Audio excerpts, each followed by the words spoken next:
Hello, my dear friends. Today we are continuing with restoring your responsibilities. And today we're going to talk about decluttering and cleaning where you live. And I'm going to give you details about working in Zone 5, your living area. Could be your living room, could be your den, could be a combination of rooms that your family really hangs out in. That's your living area. If you have some little pristine living room that you never use, a formal one, that would be an other room in Zone 3. But we're talking about the places where people spend the most time. That's your living area. And these are the things you're going to do when you declutter in there. And decluttering is 15 minutes a day, 4 days a week, or that's for an at-home homemaker. If you're a payroll homemaker, decluttering is going to be 1 hour on Saturday morning, whatever your quote Saturday is. And it's going to be 4 15-minute units all put together. So for the living room, things that I would consider decluttering are, first of all, the trash. So you're going to need a garbage bag to put trash in, or things that you discover that are not worth keeping, and you certainly wouldn't buy them at a used store, at a Goodwill or whatever. Put them in the garbage. Second would be cups, glasses, plates, forks, spoons. Those things need to go into the kitchen. So we're not going to run out of this room in our short 15 minutes. We're going to put them in a basket, like a laundry basket. Those things go somewhere else in the house, and they're going to be kept and put away. The third thing would be clothing and shoes. Also things not to take and put away right now, unless you have like a shoe area in that room where you keep them. Those shoes and clothes will go in a basket. Maybe you need 2 baskets if it's a super messy room. Probably not. But put whatever else belongs in there in the basket that's clothing or shoes. Another thing to look for would be books and papers. Do those books go on the bookshelf in this room? Let's return them to the bookshelf. Do these papers need to go in the garbage? Are they action items for you?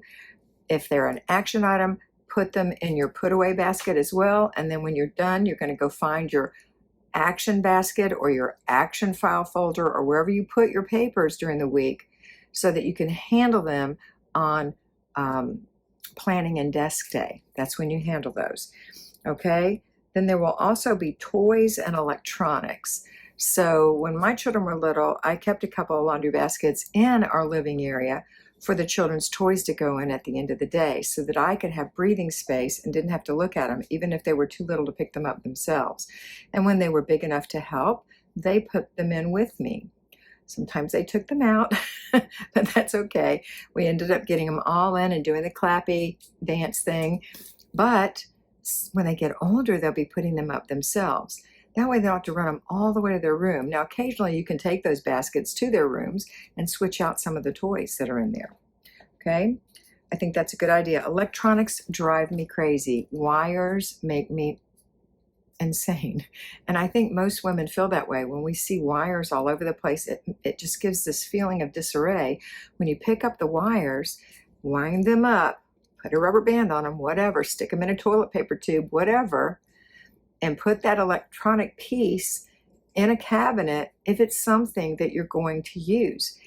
Lots of people keep wires that they don't know what they go to. Chargers, wires, they're probably from electronics that are long gone. If you're unsure, ask your husband. If he wants to keep them, ask him where he wants to keep them, because you're not going to keep them in the living area. This is a shared space for us all to feel peaceful and enjoy the room, and you count as us all. So everybody has to be happy, and the electronics that you do use can be, behind the cabinet door, in a certain drawer, wherever you have to find a place for that. And then finally, knickknacks. Look around at all the knickknacks in the room. Do you have too many? Is it making you crazy? Is it impossible to dust the room? Think about going through those knickknacks and giving some things away, or some of them maybe need to be thrown away. All right. And then the final thing you're going to do is go through, that's just the initial. Okay. Then you're going to go through your cabinets, your counters, your shelves, your drawers, and you're going to determine if you want to throw it away, put it in another place, and keep it, or keep it in this room. That's put away. So if you're going to put it away, then put it away. If you don't have a place to put it away yet, then you need to put it in some kind of a container that you're going to keep in that room until you get an area clear and you can put that where it goes. You're going to need one more thing. You're going to need a cardboard box of some kind of throwaway box where you can put things you want to give to the Goodwill. Worn out toys, not worn out toys, toys that your children have outgrown. Maybe you have these throw pillows that you just don't like anymore. They're perfectly fine. You know, there may be different things like that. Some books off of your shelf, for heaven's sakes, let's get rid of some of those things. Do you know, if you're a book person and you have so many books, I want you to think about how long it takes you to read a book. How long?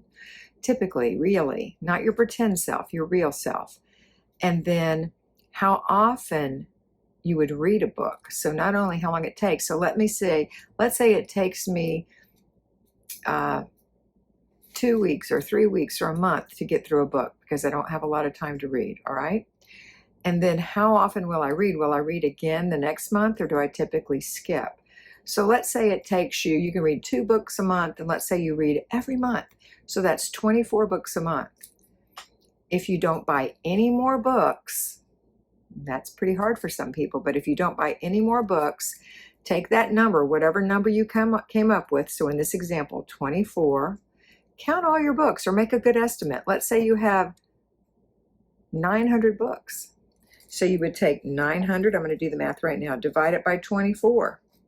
Remember, 24 is a year. 24 is how many books you could read a year in this example.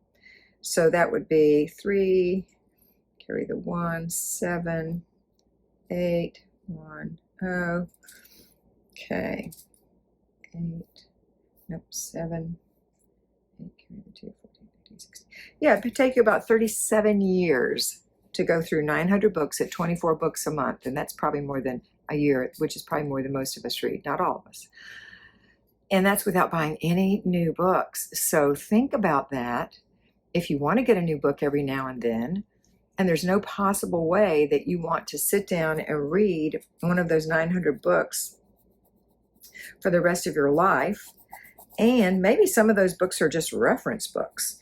And I know that I always liked cookbooks, you know, but really go through your cookbooks and find out which ones you really don't enjoy, and let's give those away. Reference books, we have Bible reference books, we have just general information reference books. Most of that can be found online in a matter of seconds. Through ChatGPT or Grok or anything. You can find out quotes, you can do all kinds of things. Some things you really, really want to keep, but really be particular with how much you're going to keep, and realize of your enjoyable reading books, how many of those do you have, and how often do you read, and how much do you read in a year? Divide it into that number. So let's just say you have 100 books, but you usually read about 5 books a year. That's still 20 years. Is it? Yeah. 20 years without any new books. You have to read Wuthering Heights, and you have to read the Brothers Karamazov, and you have to read all these strange books that you have, the Dickens collection. Maybe you really don't want to do that. Maybe you really want to read a really good novel. Maybe that's what you want to read, or a really good self-help book. Everybody's different. So go through your books and get rid of some of those and make some room. All right, so that's enough about decluttering. Now, the other thing you want to do is clean, and this is only done if the room is totally decluttered. And I'm not saying you're going to get it decluttered in 1 hour in a week. You absolutely may not. It may take you till the next month and the next month and the next month. Some of you might take a really long time. Some of you, it might just be 1 month or 2 months or 3 months, because you're only going to visit that room 1 week in our zones. And so once it's clean, what do you do? Well, that's when you start cleaning the furniture, the fans, carpet. And I know we're vacuuming every week with our weekly home blessing hour, but that's only 2 minutes in the room. So maybe you want to take that vacuum and really give it a good vacuum, 15 minutes. And that doesn't sound like a lot, but when you've been vacuuming for 2 minutes and it looks pretty good, 15 minutes is an eternity. So your carpet or your rugs, clean your hardwood floors. You know, when you're doing a weekly home blessing, you're not mopping any room but the kitchen and the bathrooms.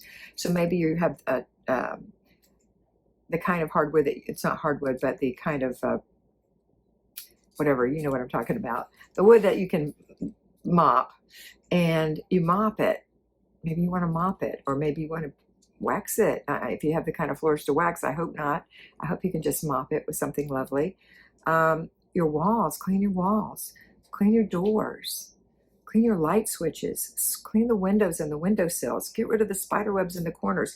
There's loads of things to do in every space in your home. You don't have to do it all at once. If you do this continually, week after week, month after month, year after year, your house will be really looking good.